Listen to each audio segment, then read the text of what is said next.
మనుషులు మెచ్చుకొని బాగుంది బాగుంది బాగుంది అని చెప్పినా దానివల్ల ఉపయోగం లేనే లేదు. మనల్ని మెచ్చుకోవాల్సింది ఎవరంటే దేవుడే. ఆయన మెచ్చుకోవాలంటే ఒకటే మార్గం ఉంది. చెప్పబడిన వర్తమానాన్ని నువ్వు తిరిగి పరిశీలన చేయటమే ఆయన మెచ్చుకునే కార్యమై ఉంది.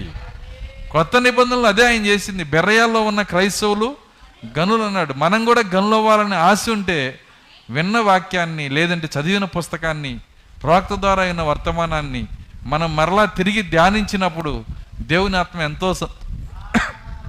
ఎంతో సంతోషిస్తాడు. కాబట్టి ఆయన సంతోషించాలని ఇష్టపడుతున్న వాళ్ళు ఎంతమంది ఉన్నారు ఇక్కడ? నిజంగా మరి ఆయన సంతోషించాలంటే ఆయన సంతోషించే పనులు చేయాలి.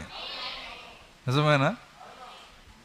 నా దగ్గరికి ఎవరన్నా పాస్టర్ వచ్చినప్పుడు ఆయన మీ ఊరు జిలేబీ బాగుంది అన్నాడు అనుకుందాం. నేనేం చేస్తాను? ఆయన వచ్చినప్పుడు అన్నీ పక్కన పెట్టి ముందు ఆ జిలేబీ తెచ్చి పెడతాను. ఎందుకంటే ఆయన సంతోషిస్తున్నాడు. ఆయన ఏది పెట్టినా ఆయన దాని గురించి నాతో మాట్లాడలేదు, కానీ జిలేబీ గురించి మాట్లాడాడు ఆయన. కాబట్టి నేను దాని విషయంలో చెప్పండి జాగ్రత్త పడతానా లేదా? ఎందుకంటే దాన్ని విన్నాను కాబట్టి, ఆయన దేని విషయంలో సంతోషపడుతున్నాడో చెప్పాడు కాబట్టి, మనసిప్పి చెప్పాడు కాబట్టి. ఇప్పుడు దేవుడు కూడా మనసిప్పి చెప్పాడు. ఆయన ఏం చెప్పాడు? ఆయన మీరు చెప్పబడిన వర్తమానము తిరిగి ధ్యానించేవాళ్ళు అయితే